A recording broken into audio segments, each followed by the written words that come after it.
Now, I want to be redundant again as I go into the closing minutes of this lesson.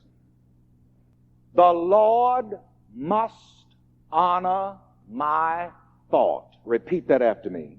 The Lord must honor my thought. According to its nature. According to its nature. Good, bad, or indifferent. Good, bad, or indifferent. Now you remember that. You see, God's always honoring your thought. Always. So you had better train your mind to think only those thoughts that you want honored. And this is an exact law. This is not dumb luck. Think money, the Lord will honor that. That's why that I will loose my money prayer works, because it says what? In the name of Jesus Christ, loose my money, thank God. God's got to honor that. The Lord has to honor that. This is why I have these little cliches, and they work. Health, happiness, love, success, prosperity, and money. Let me hear it. Health, happiness, love, success, prosperity, and money. Now, the Lord must honor those thoughts. And this should make you careful in your thinking and in your talking, because God's always honoring you. You're always working with the law. Always. That's another thing. Do you know 24 hours a day, 365 days a year, even while you're asleep, you're working with the law? Oh, yeah. This is worth repeating 1 billion times. Again, this is why the Jewish book of the law told the Israelites, meaning God's people, those who know the law, let not the sun set on your wrath. Don't let the sun go down on your wrath. Don't sleep with anger in your subconscious mind, with upsetment and aggravation. All right.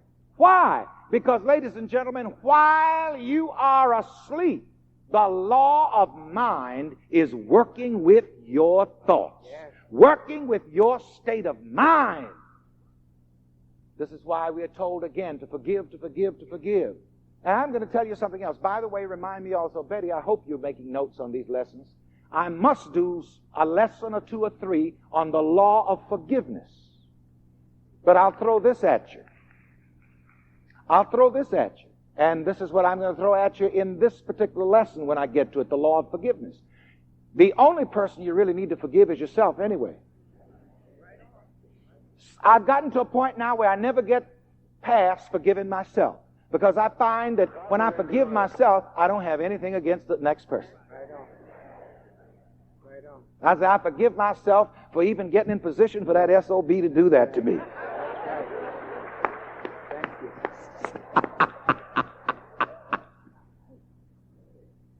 But we are told to forgive because here again the Lord is working. The law is working 24 hours a day.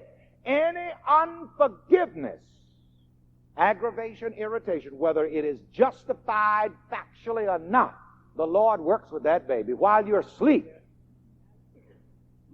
And while you are asleep and that subconscious mind, that conscious mind is in abeyance, and the subconscious is exposed without the restraints of the conscious mind, the subconscious mind is connected to everyone and everything everywhere in the universe and coordinates you with everybody and everything that belongs to your angry state of mind, or to your irritated state of mind, or to your aggravated state of mind. That's why you always get more of whatever you've got.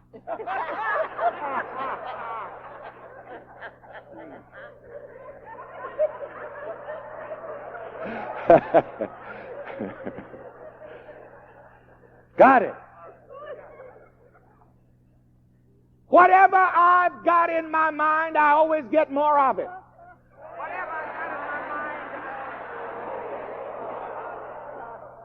Because, you see, your mind is a magnet and it draws whatever's in it. So you are told to forgive, really not for the sake of the other person. I know you can't forgive that SOB. That's what folks tell me, Reverend, I can't forgive that SOB. I can't forgive that heifer. Well, you'd better forgive yourself. Because anything that you don't forgive, this is another thing, any offense that you don't forgive is going to be repeated in your experience until you do forgive.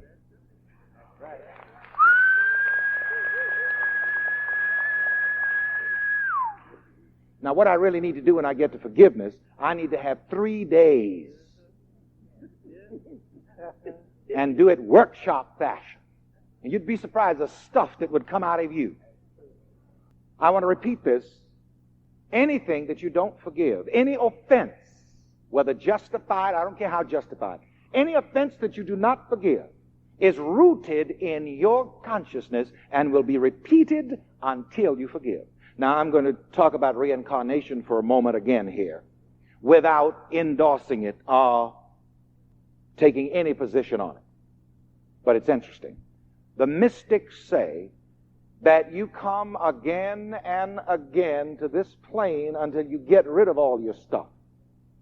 Now, as I say, I'm not passing any judgment on that, but this I'm certain of. Until you get rid of all your stuff, you're going to suffer. Until you completely forgive yourself and everybody else. But start with yourself first. And as I say, I've got a beautiful experience now. I find out when I forgive myself, I don't have to forgive anybody else. You will suffer until you do. You can't enter the kingdom until you do. Yes, you will be in hell until you do. And here again, you don't have to leave the body to go to hell. There are a lot of folks that are living in hell. Yes, Lord. Because you see, ultimately, we all are going to have to come to this point in order to reach self-mastery. We all are going to have to come to the point where we're going to have to acknowledge that whatever happens in our lives, we are at cause. Now, as my mama used to say, that is a bitter pill to swallow. But somewhere in the Bible, somebody was told in the book of Revelation to take this little book and eat it, and it'll make your mouth bitter, but it'll make your belly sweet as honey. See, that's the meaning of this teaching. It galls you for that Reverend Ike to tell you that it's your thoughts.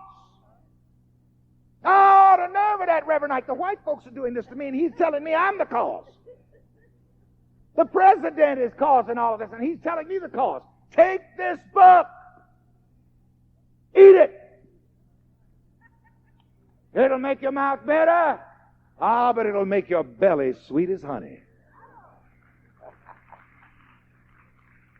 Take this teaching that I am the root